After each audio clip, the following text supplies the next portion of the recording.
Well, hello everybody. I'm your grandfather, Lord Horatio Nelson, and I've come here to say, fuck parallel lines. That shit sucks. He did actually do it. Oh my god, you actually remembered. It's Oh good my God. God, times. can't believe it. Horatio Nelson memes are unappreciated. Hey man, if you can have a statue in Trafalgar Square, I mean, you're not unappreciated that bad. It's almost like that was the battle he won that gave it the name Trafalgar Square. And then he died and got shoved into a rum barrel. That is true. This Like is all all known. great heroes of old.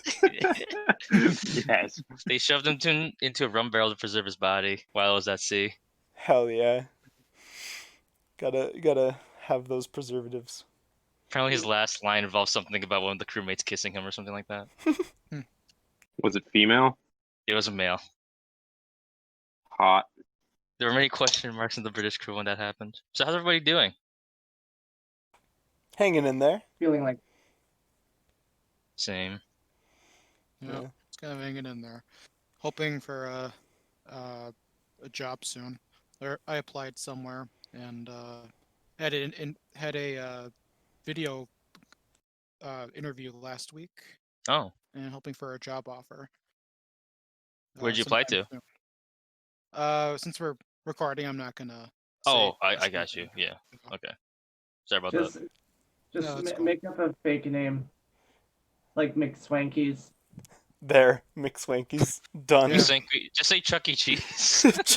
He applied to a Working at- Hollywood video. I'm working at Mick Rick Sanchez's. There we go.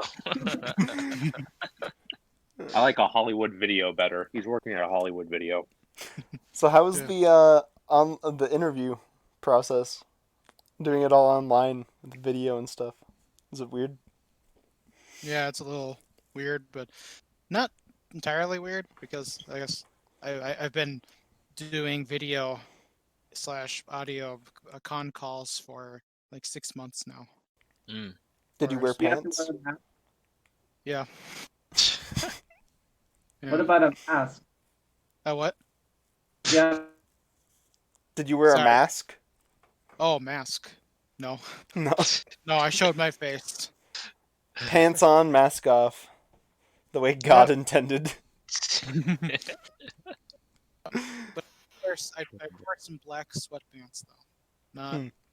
Not too fancy. Did you dress up your top half and then have black sweatpants? Do you wear like a Yes. button-up shirt? Yep. Classic. That must Classic. have looked so funny. I respect that so much. That's Man. a mood. That's COVID days right there. Out of curiosity, who's hopping out right now? It's May. Oh, okay. May, can you hear us? Yeah, I can hear you. All I could think of when they were saying as God intended you to wear was the conversation we had the other night. Oh, about the CK3 heresy that there is? Heresy. Yep. Yeah. Glorious. Pants on, mask off. Deus Vult. This crusading time, boys. Yeah, wanted to be comfortable since it was 4 hours long. Oh, geez, really? Man, yeah, I wanted that too then. He interviewed with pretty much everyone on the Chuck E. Cheese team. Yep. Yep. Mick Rick Sanchez team. I think it was 5 or 6 people. 30 Jeez. minutes per person. Yeah, it's a marathon Oh. of an interview right there. Yep. There's a couple of breaks for the bathroom and drink some water. I had a water bottle with me so I could keep drinking since I was constantly talking. I see. Once you get to that kind of interview, though, you pretty much know you got it. Unless you really fuck it up somehow. That's the What? hope, yeah. If they're going to devote a 4-hour interview process to you, they clearly, think that you got some stuff. Yeah. Have some I don't know. value that they want. I don't know. What really gets me hopeful is that they said they're very high growth. I think they said they hired something like 60 new graduates last year. I think they're supposed to hire 80, or at least they're aiming for 80 next year. So Yeah. it gives me some hope. McRick Sanchez hires a lot of people. Hmm. Big company. Or growing. It's not that big, but Yeah, There's a lot of those postgraduate programs that I've noticed too when I was like looking for jobs and stuff like that. What's never failed me, I've gotten after the interview, whenever I say, so what is next in like the hiring process or the interview process, and every interview that I've said that before, I've gotten the job. So I swear by saying that. Yep, I can affirm. I can second that. It's a good question to ask.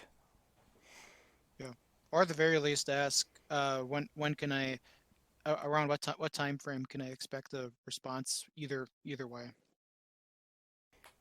I just assume I got the job and interview like I already have it. Confidence is key. It is. That's important. Yeah. That useful. I can't Amen. stop. It kind of works in this format. It kind of works in that statement, though. Yeah. Just ignore all the crusadery vibes behind it. Yeah, no, that's too many history memes, and now I'm a crusader. Damn. Crusader memes are great. Played For Honor once. Goes to Jerusalem. Oh, geez, look at the time. Whole clock says Crusader time. Isn't it always crusading time? I thought that was the point. Amen. Exactly. Jerusalem isn't gonna free itself, Raj. Exactly.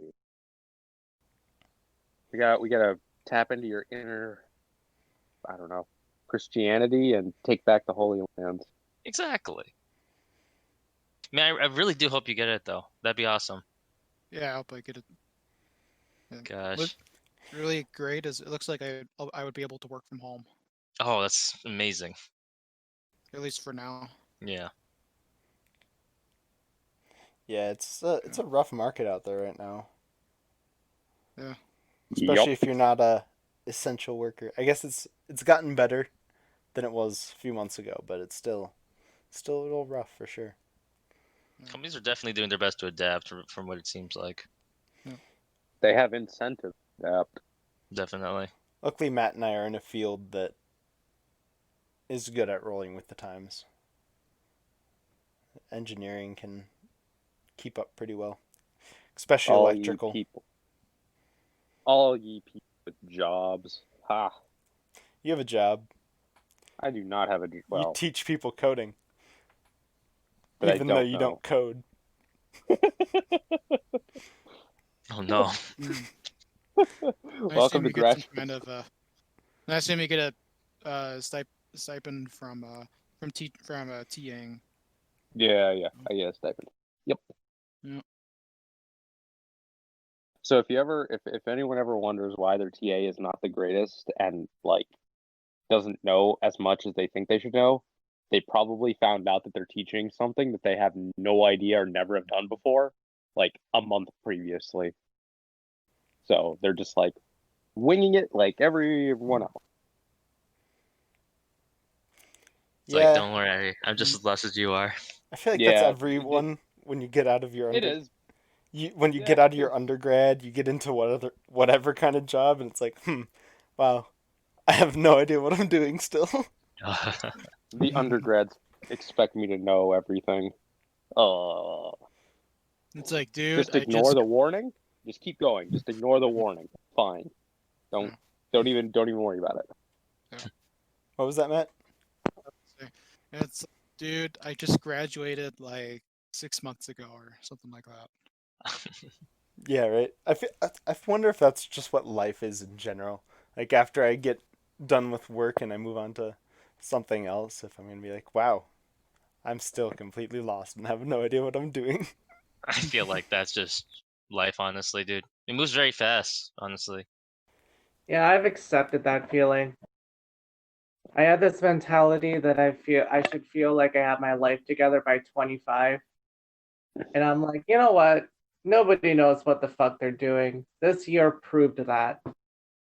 Like, May, just think of it this way, right? The moment you actually figure out, like, maybe your job or even like your lifestyle, you may meet somebody, and then maybe 2 years from then, maybe even think about having kids, and then now you have all this new shit to do, all this new shit to Yeah. learn. Oh yeah, it's a never-ending process. Just because you're an expert in something doesn't mean you know anything about anything else. So Yeah. that's basically like a Socrates quote, isn't it? Pretty much. Yeah. I also had this bad habit of trying to be good at everything because I'm like, oh shit, there's so many things that can hurt me, but there's also so many things I could accomplish. I have to get good at everything. I have to do so many things in the day. Yeah, that was a really bad idea. I was like trying to go to school full time and trying to work full time and then have hobbies full time Hmm. and then keep in touch with all these different friend groups all the time. It was bad. Hyper burnout. Like, Yeah. I think it's good to do a lot of stuff, but you also need to recognize that practically speaking, you only have about 12 hours in the day to do That's stuff. true. And if you schedule more than 12 hours, you're setting yourself up for failure. And if you work a full time job, you only have 4 hours a day, except for weekends, Yeah, outside true. of your workplace accomplishments. So, Depending on obligations, you basically might even have just a real half hour in some scenarios. yeah. I've learned that just because I have time to do something doesn't mean I have the willpower to do so. Hmm. I just think about fork theory. Like you wake up, you have a certain amount of forks each day. You can do certain activities to increase your forks, but it's still finite. Is forks the willpower or? Yeah, well, there's fork and spoon theory. I mean, there's fork theory and spoon theory. Like, spoon theory is you wake up, you only have a certain amount of spoons and you can't get any back. But fork theory is you have a certain number of forks, but you can gain forks by doing certain activities like taking a nap or doing a quick 15-minute exercise or meditating. Just things that If you, boost your energy levels. yeah, I think I disagree with that. Because if we're talking about time in the day, then I would agree. If forks were like, I don't know, hours in the day, then I would agree. Because Yeah. you do have a finite amount of hours in the day. But willpower, I like to conceptualize willpower more as like a muscle. That is actually the prevailing idea in the psychological world. They think about it. They think about it as a muscle. So if you overwork it early on, you're going to be not able to use your willpower later on because it's tired. And you can train it up over time. So if you're more and more diligent and keep at it, your willpower gets stronger over time. So you can actually like build it up and you have more to give essentially. But it is a muscle. Like that's how they think about it. And yeah, So to speak. exactly like you were just saying, if you do too much at once and burn yourself out, that's super demotivational too because you set a bunch of goals and then you failed. So it can be very bad if you try and do too much all at once, but it is something. Willpower, I believe, is a skill you can cultivate, and you need to approach it with humility. Yeah. And forgiveness. One Yeah. thing I like to do, I like to just pick a few activities I want to focus on. Like instead of doing like 10 different things that I want to do, I just focus on one or two things and try to do them for a couple of hours. Like drawing, for example. I started picking up that hobby because I also thought it would be a great supplemental skill for my landscape design. Yeah. But I could have just, only do an hour or maybe like 30 minutes a day, do that every day on top of everything else that I do. Or I can just set aside like 2 to 4 hours focusing on it and just try to work my activities around it, if that makes sense.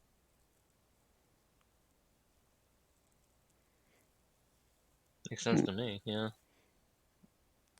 I think the way I approach my hobbies is I try and break my free time into like roughly 45 to 50-minute chunks, and I'll Mm-hmm. kind of section off those chunks to different activities and then have some break time in between them to let my brain process what I just spent 45 to 50 minutes doing and kind of reflect backward. Yeah. And then either move on to something else or continue going with the same task. But I do take that like 10 to 15 minute like reflection time. So it seems similar to your approach, I guess, too. I also like to keep a journal when I'm trying something new. I like to write down like things that I've learned, things that I could improve on. Yeah, it's But I also definitely, that's a very I valuable also skill. yeah, I also record how many hours I work on it. Like for the past month and a half, I've spent 80.5 hours drawing. And I just pick how many hours I want to complete before a certain time. But when I'm doing it, I don't like to be distracted. Like if I'm drawing, I don't want to be like listening to a podcast. I just like to listen to some lo-fi beats and just pour my 100% focus on it. Yeah, probably for the best. I mean, like, too, with like time, I would also be careful looking at like the time, just because then you get focused on how many hours you put in, then you get focused on that sort. I would just honestly just forget about it and just draw. But Yeah. again, different things work for different people, so I'm not like the expert Mhm. on it. There is the Like, concept of the zone. You don't never mess with the zone, Yeah. because getting in the zone on something is somewhat rare, and it should be. Once you hit the zone, it's good to just coast with it as long as you can. Yeah. Yeah. It's What pretty I like to great. do, That's true. I, I put in my timer, but I turn my phone around so I don't look at the time. So it's easy for me to forget about it while I'm doing it. I remembered when I used to play a lot of mobile games, and it got to the point where when I had to do something or if I felt like doing something else, I would just leave my phone like just in my room with the door closed, and then just do the stuff I needed to do before even checking my phone. Like if people called me or texted me, I just didn't even care. I just left it there so that I could try to work on something. oh yeah, I'm so addicted to my phone at this point. It's honestly kind of insane. It's really been put into perspective recently, actually, how addicted I am. I need to like cut back. Yeah, it can be a problem, especially since At it least It's breaks that yeah. focus. Because you're most productive in the first few minutes of doing an activity. You're not very productive. It takes a while to ramp up to it, and the phone will Have you guys disrupt that ramp up process. have you guys ever tried the Pomodoro method? What's no idea that? what Have you that ever, is. it's like where this goes back to tracking your time, but you set a stopwatch and you start it and you do your best to put your complete focus on the task for 20 minutes. And every time you get distracted, you make a tally mark on a piece of paper. And then you just keep going until 20 minutes is up. And then you take like a 5 minute break, 5 to 10 minute break. And then you do the activity again, but you try to do it for a little longer. Yeah, it's good training as long as you're not being hard on yourself about it. Yeah, Because that's it one worked for me. thing. Oh yeah, what's up? Oh, no, you go ahead. That's one thing is when people don't make their goals. A lot of the time, their reaction is to focus on themselves and be like, oh man, I'm a piece of shit. I can't even do this for like however long, even though I want to. Um, and those kinds of thoughts are very distracting in and of themselves. Hmm. It actually reminds me of a JVP video I watched recently, where he was talking about social anxiety, and that if you lose track of a conversation, that causes a lot of social anxiety, and then you start thinking, Hmm. oh man, I need to start listening to the conversation. Like I need to stop getting in my own head. I need to like get out back into the conversation, start paying attention to what's happening. Um, and then you get trapped in this cycle of getting distracted by the fact that you got distracted. That happens to me a So lot. Wait, who is JBV? JBP, Jordan Peterson. Oh, Jordan Peterson. Yeah, and the solution to that, which I think is also the solution to um, the phone and kind of the other distraction problems, where I feel like it's a general fix. And that's to, instead of focusing on yourself and being down on yourself, actually focus on what you want to focus on. But don't blame yourself for not focusing on it, if that makes sense. Hmm. Because the act of blaming yourself is what's causing the cycle. So, yeah, trying to not focus on yourself so much. In other words, a self-fulfilling prophecy, in some sense. I Mm-hmm. mean, we as people do that a lot. Like, just think about acting too. Like, if you have a very harsh and like cold mindset, like a people are out to get me, that sort of thing, you're gonna act in a certain way, and it's gonna set people off, and then they're gonna react to portraying yourself and how you think of yourself, and then they're gonna act negatively, and then that just confirms your belief of, oh, well, yeah, see, the world is cruel, the world is bad, these people act this way. Wherein if you, tend to act in a nicer manner and be more open, people can pick up on that and tend to be a little bit more open with you. Just in a general sense, you can easily self-fulfill your worldview and confirm your own bias on how you perceive the world, how you perceive interactions, and just everything. Well, and that's what Hmm. happens in like the Greek tragedies too. Like Oedipus is the most famous one, but that one, it was caused because they knew about the prophecy, but then they actually, trying to prevent it, caused it to happen. They overcompensated. Yeah, It's weird. A lot of those like self-help things, or whatever, they sound bullshit because a lot of them, you don't actually change your behavior all that much. You just change your way of looking at the situation. that is actually what you want to do. This is absolutely what you want to do. If you change how you view the situation, that will affect how you act and how it will change how you act and such. Mm-hmm. So Yeah. I would actually agree with that. That is, yeah, if you do earnestly change your outlook, that will help the situation. Well, depending on how you change it, Sometimes all the you have to. particulars that go into that.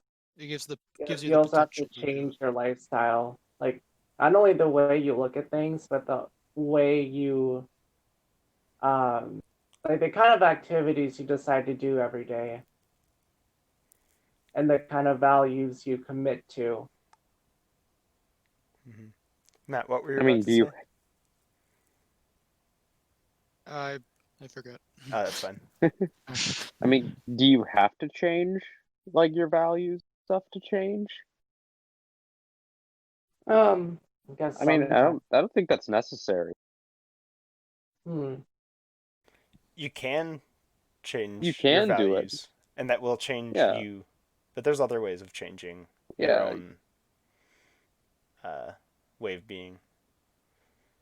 Just It's simply definitely a thinking, scale.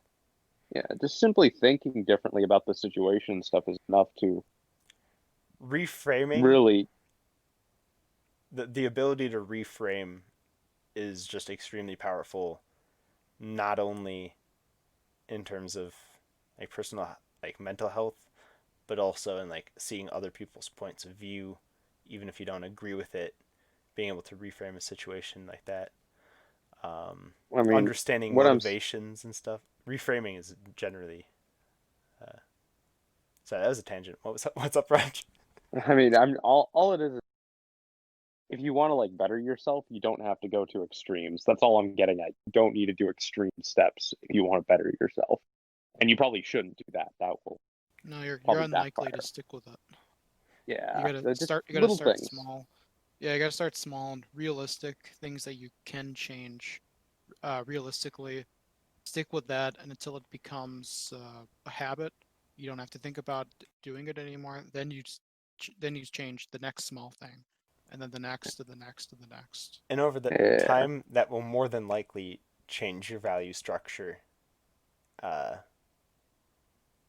Just because you're thinking differently than you were. But Kind of Or goes you're with just growing. yeah.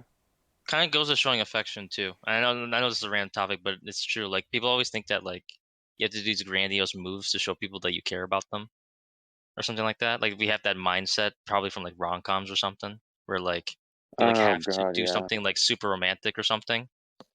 When in reality, it's mostly just it's a lot of nuanced small things that build up to people noticing it. Well, I mean that actually gets into a problem and conversation that we had, John, when like, why do people have such an antiquated, romantic, like almost naive view of romance? Mm-hmm. And like maybe it's like, we have these romantic comedies and stuff where it's like, oh, you got the girl or you got the guy. That's it. That's the end. Yeah, It it's doesn't actually GG. You delve into won. it Yeah. doesn't go into the relationship on how it's supposed to be. Like love is changing. You're changing. Everything's in flux. Like when you meet someone, when you're with someone, that's gonna change, and you have to be cool with that and okay with that, and keep changing. And like you're gonna change, they're gonna change. Everything. Well, That that's just reminds how it me is. of a Bill Burr skit about his girlfriend, like the moment that he was like, "Oh man, I really love this woman." He was like working in the garage or something. I don't fucking remember the story very well, but uh, she like brings him a sandwich, and he like starts crying because he's like, "Oh my god, someone just brought me a sandwich." That's so nice, and it's like, dude, it's like the sandwich took like 30 seconds to make. It's like, but I was hungry. Exactly. I mean, And you cared enough. that's Yeah. such a like small nuanced example to really talk about what I was trying to say. Stories are good. Yeah. Narratives But convey meaning they absolutely do. pretty effectively. Oh yeah. That's why I've met some people that like don't see value in fiction, and I think that's just crazy. Listen, Like, I can tell you, Oh people are yeah. like, "Oh, it's just made up stories. Like it doesn't really Marcus, equate to anything." It's like, what? I spend my life reading about actual shit that happened, and I love fiction. Right? Well, and that makes you respect it even more, I bet, because like I know, like for example, Game of Thrones has Oh a yes. ton of influence from history, Oh like yeah. all Without a over it. doubt. I bet you could go on for quite a while because Oh you know yeah. Like those books pretty well, right? there's so much stuff. Not even that. Like just from hearing about stuff from Dune, you Oh yeah. you can just see so much of a nice reflection of reality in it. Well, Dune was actually made like it was used as a political like textbook in classes.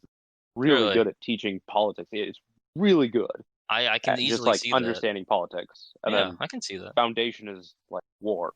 It teaches you war like mentality, how you have to Mhm. think, what you should be thinking about, how you do it. Well, So that's those are science fiction books. and like the Like study of history is very like in general, ideally it should be pretty factual, logos based Ideally, kind of yes. thinking, and it shouldn't be heavy in the pathos. Yeah, pathos, right? I mean, but you So can then let Ideally, it, right? what yeah. fiction does is it takes examples of what happened in history and then actually connects it to emotional impact as well. And it's But I actually mean, part of a rhetorical argument, like a successful rhetorical argument. You need that element, and that's I feel like fiction fills that gap in society.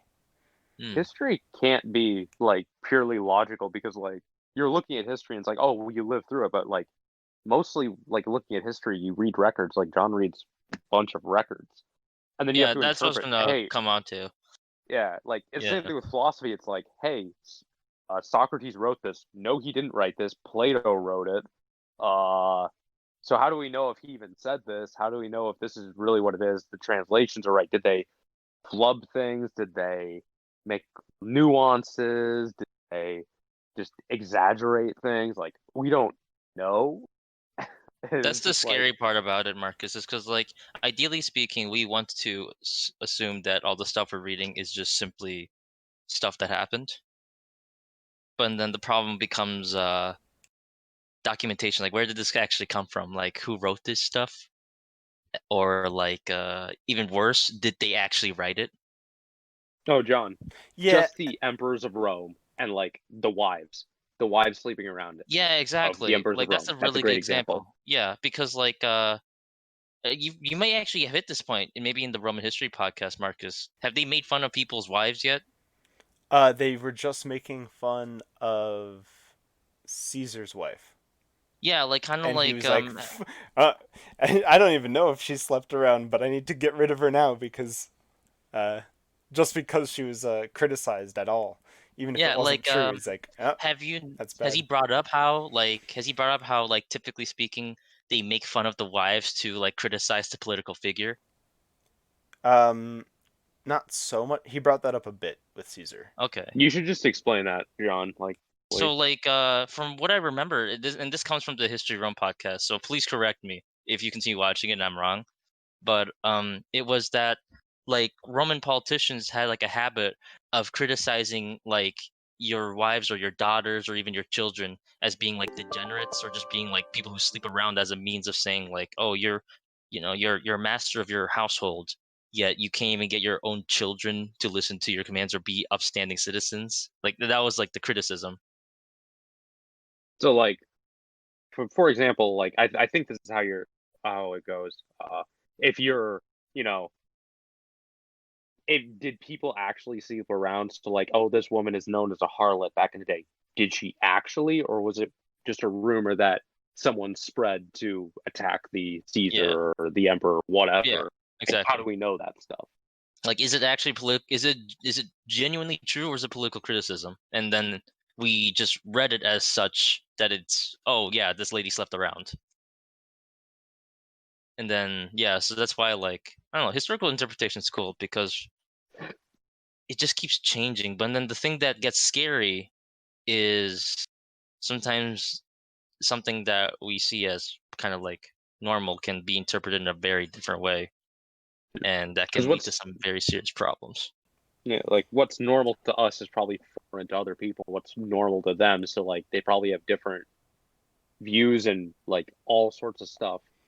So when they talk about it, it gives a different perception on what they were thinking of and what they were trying to say versus what we think they're trying to say. Yeah, like, in my mind, Like, it when I happens hear in the philosophy all the time. oh yeah, I can imagine.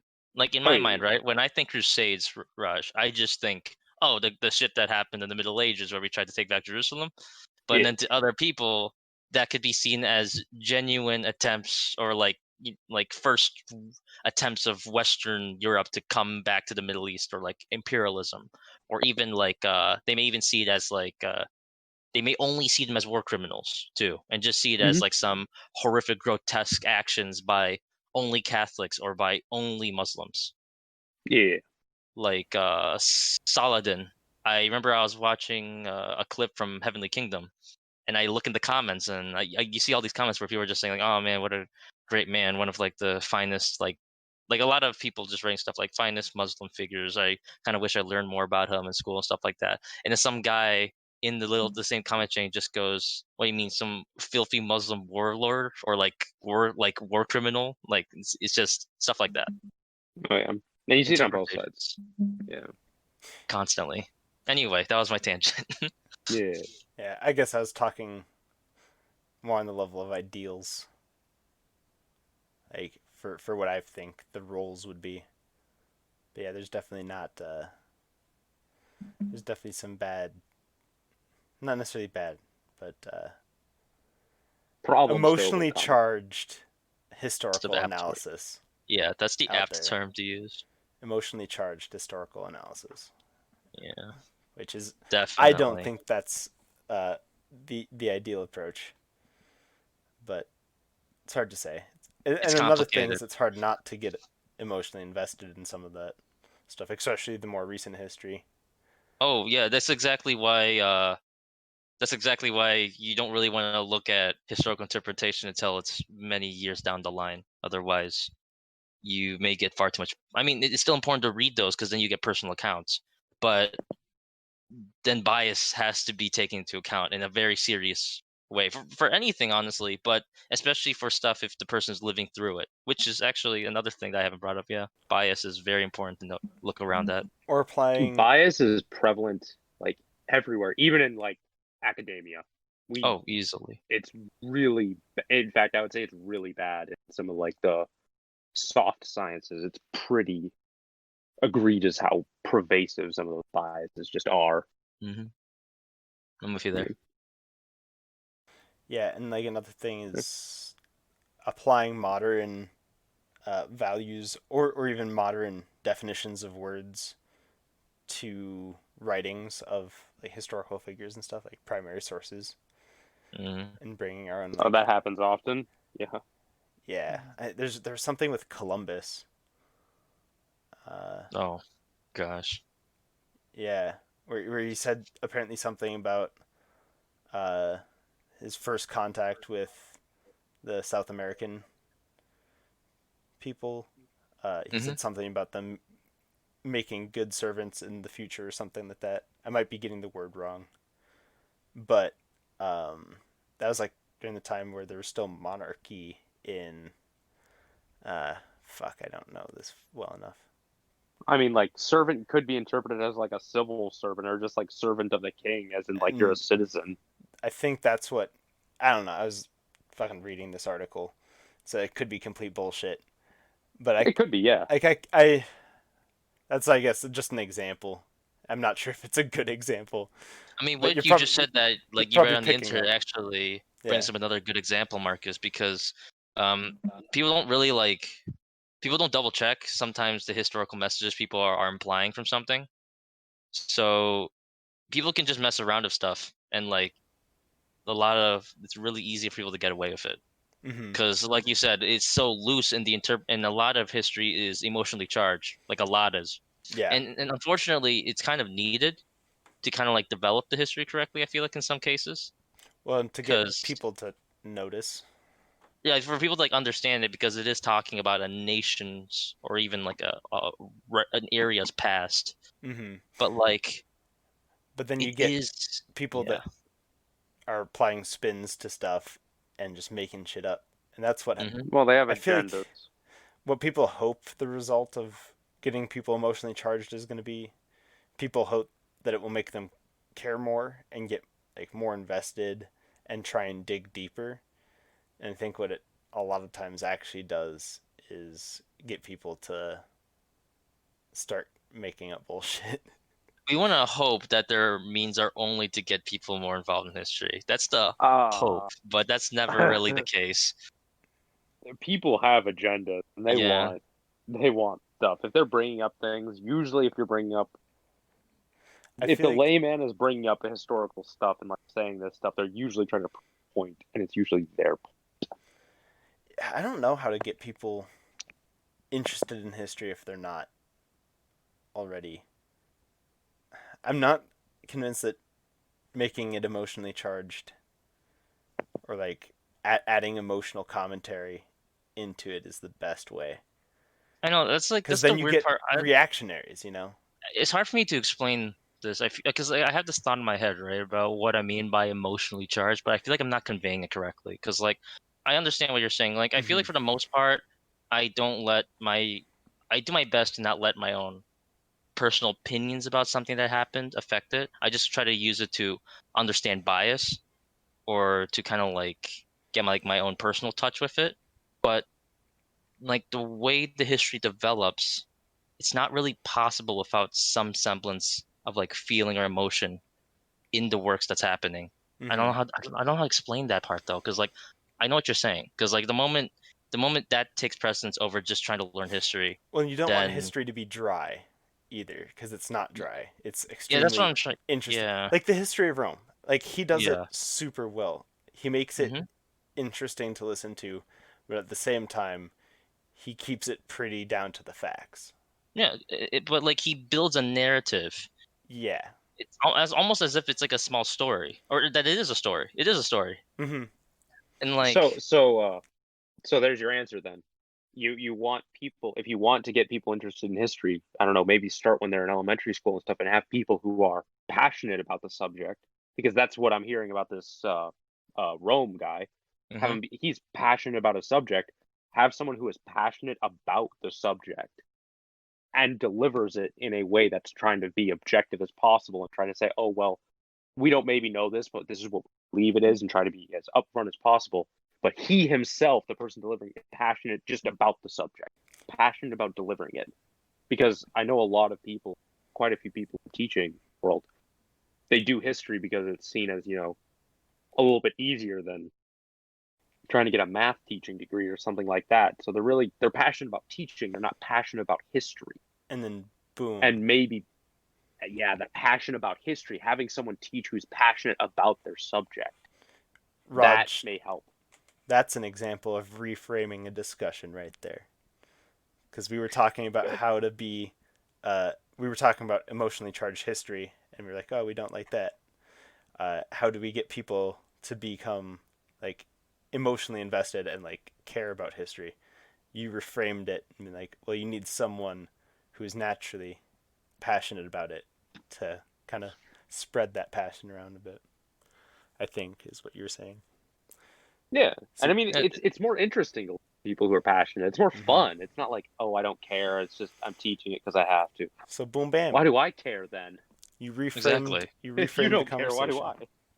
Nice job, Raj. Thanks for getting my. I feel like I finally. That's what I was trying to get to. Yeah, because like that's what I meant by emotions. Like you need that energy.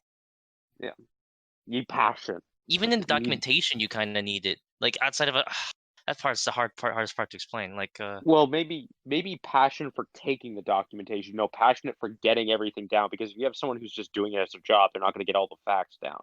But if you have someone who's yeah, passionate and really cares, they're going to look and get all the little details as much as they can, as best as they can.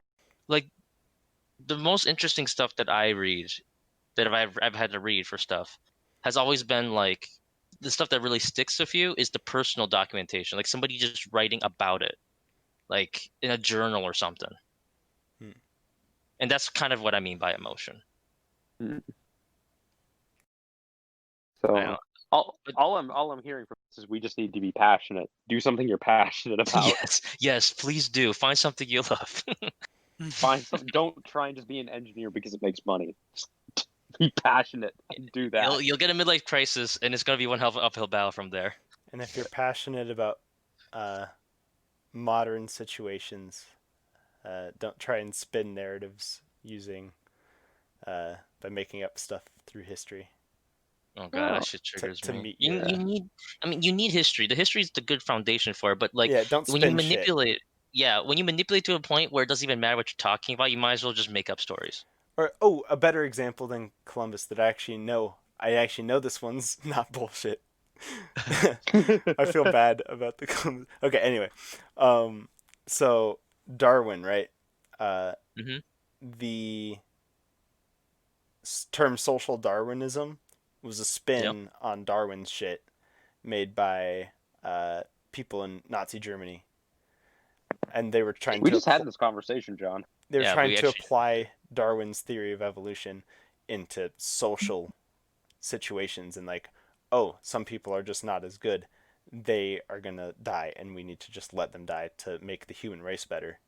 hmm But They Darwin misinterpreted the whole thing. Darwin directly said that humans, one of humanity's greatest evolutionary traits was our compassion for each other and helping each other through hard times. So they basically just. So yeah, exactly what Raj was saying. They were not paying attention then. Well, they don't even pay. People don't even pay attention to what it means to be survival of the fittest. Fittest does not mean you're the strongest or the fastest. Like, for example, you're a bird and you have a long beak.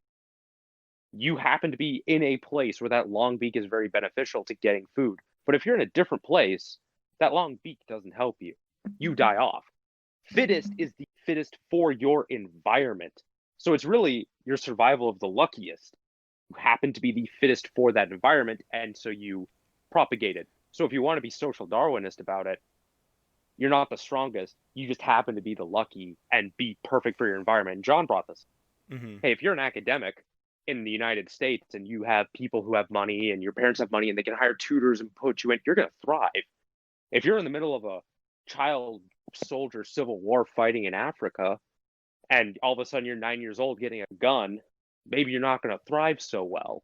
Like versus someone who wouldn't have thrived here would thrive very well in that environment. It's just luck. Survival of the fittest is really your survival of the lucky. And also, that theory pertains to like extremely long periods of time too, doesn't it? Yes, it is many generations. Well, when taken into a social, when we're talking about social Darwinism, that's how it should be interpreted. Oh, I see. Okay, never mind. I got you. hope, at least, I'm pretty sure that's how it should be interpreted. But Ideally, Yeah, ideally. and so But that like was, the theory itself, that's- biology. that's an example of a political group spinning a historical figure's work to meet their own current ideology. yeah. Nietzsche too. That happened with Yeah. him. Yeah. May, were you about to say something? No. Oh, okay. But yeah, so that shit bothers me. A lot of Yeah. Gets whenever me. you see more radical organizations, you typically see more like this is a very general statement, so don't quote me on this, but it's like I'm you definitely typically quoting see, you. you typically see manipulation of that type of stuff. Like Nazi Germany is a really good example for like just Right. the very concept of Aryan race is utterly fascinating because it's like so weird. They actually used, like, I bring up Nietzsche, but he was a philosopher that did talk about like humanity and culture being superior and some cultures being superior. So of course, him being a German philosopher, they used his work. He said Mhm. Or his Ubermensch too, sister. right? Yes. He coined the Yeah, phrase that's actually Ubermensch. that's where it comes from. Is they believed that if there was if there was the existence of the Ubermensch, like the greater man, then there has to be a counter, a foil, the Untermensch, the lesser man. That's where The that that's where that problem- argument comes from. The problem with Nietzsche is he hated the German culture, thought it was like the worst thing ever. He thought it was like the most degenerate thing on the planet. Jesus. So so when the Nazis were propping him up as this great philosopher, he despised German culture. And he was dead long Nazi about, but like he hated German. it was he like would've his hated it sister, all. right? That like did a lot of this. Yeah. His sister Yeah, like she published his changed- writings and then took out some stuff. Well, it's like disturbing how easy it is to spin Hmm. historical facts. I mean, Yeah. like even accidentally, you don't even need to do it intentionally. You can. I probably actually in this conversation when I was talking about the Columbus thing, I wasn't sure if that was legit, and that Yeah, was it- me it's trying very to fit easy. something. Is me trying to fit something that I learned about from history, not even knowing if it's verified, and then trying It's to very easy to do it. It's fit it- honestly kind of scary. yeah, because you're just trying to connect things to your current conversation that you're Mhm. having, and Well, humans also like stories. We Yeah. love those stories. Like we want things to make sense. We want linear progression. So even if there isn't one, or it's just random happenstance, we'll make a connection and ham-fist it in. ooh, 'Cause it makes Mm. sense to shit, us. what's the word for that? There's a word for that. It's why we see constellations in the stars and why we see bunnies in clouds. There's actually a word for that. I forgot.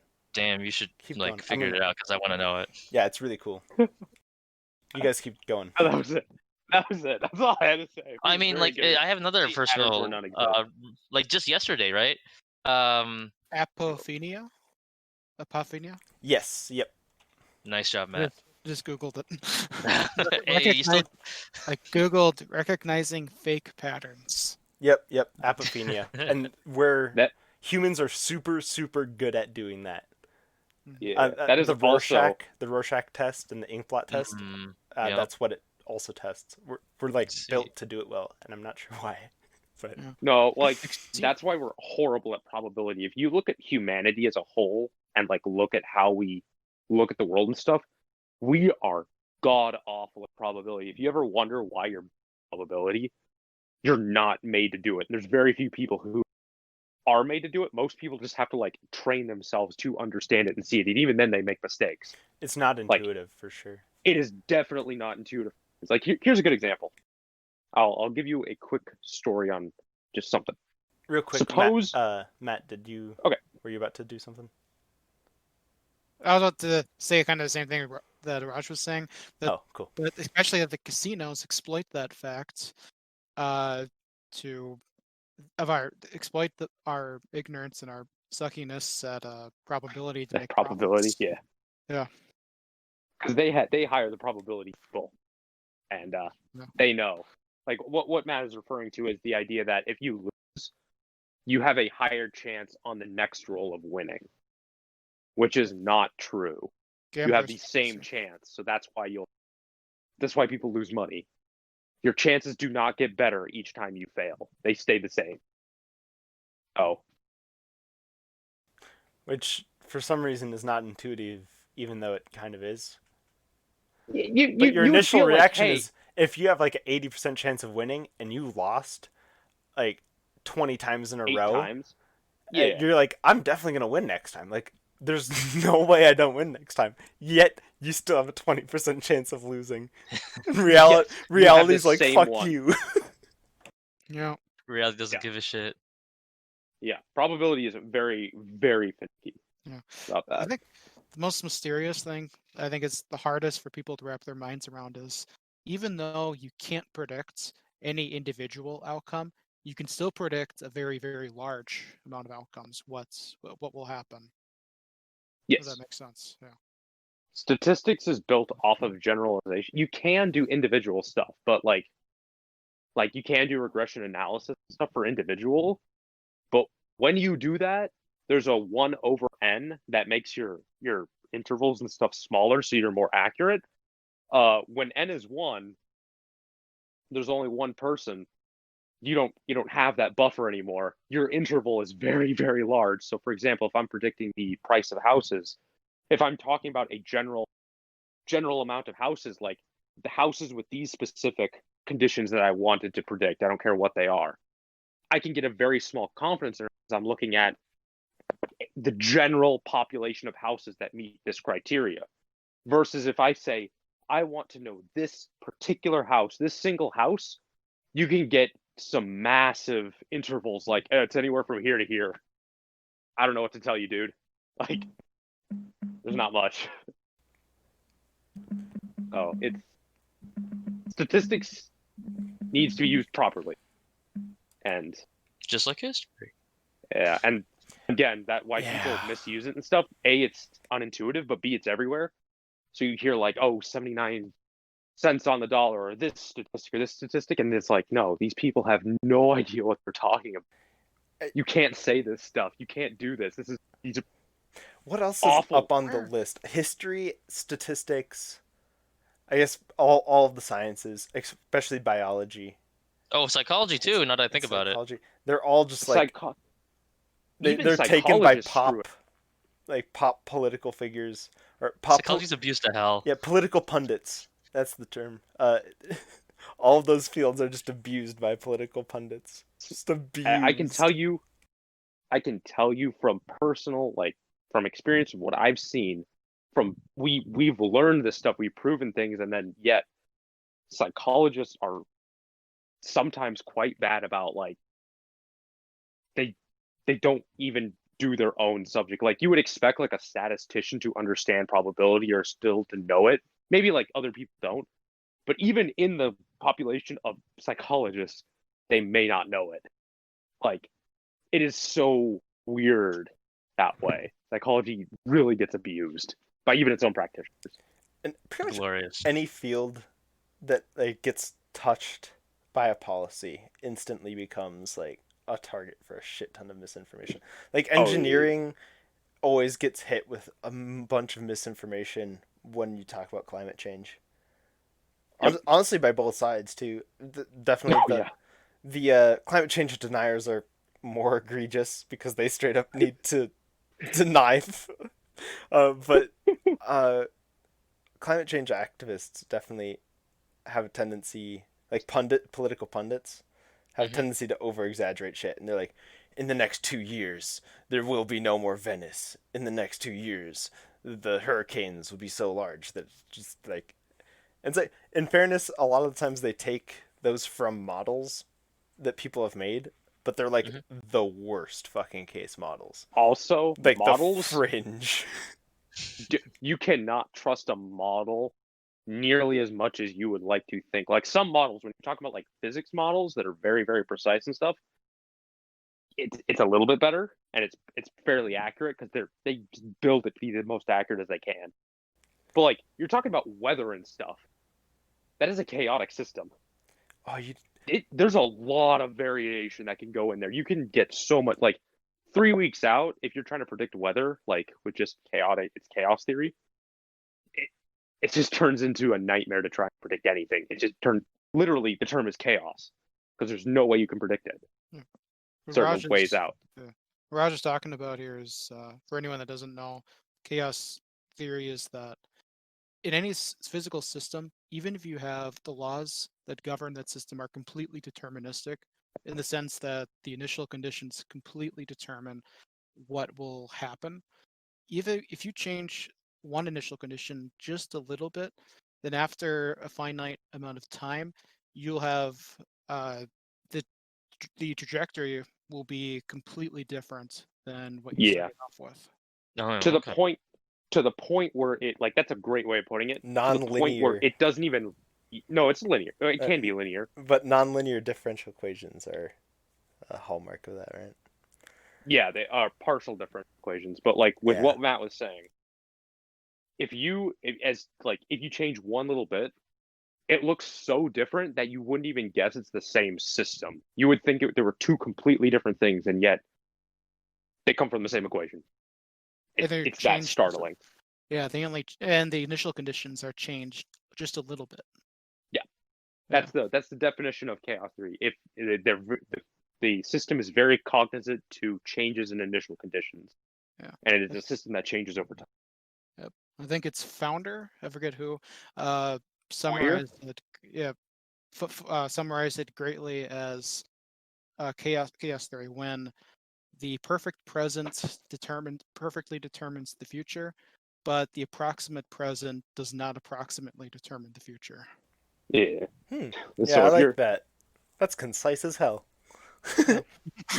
So back to the original thing. If you're predicting how weather is going to be in any way, shape, or form in a model, past like 3 weeks, never mind a couple of years, or like changing, like think about initial conditions here, changing how much gas you use, how much carbon output you have, any of that. Just think about the weekly forecasts now and how inaccurate they can be sometimes. And they're pretty accurate nowadays. They're actually way more accurate because they've had more data put into them. They have a lot more data, so they're actually pretty damn accurate.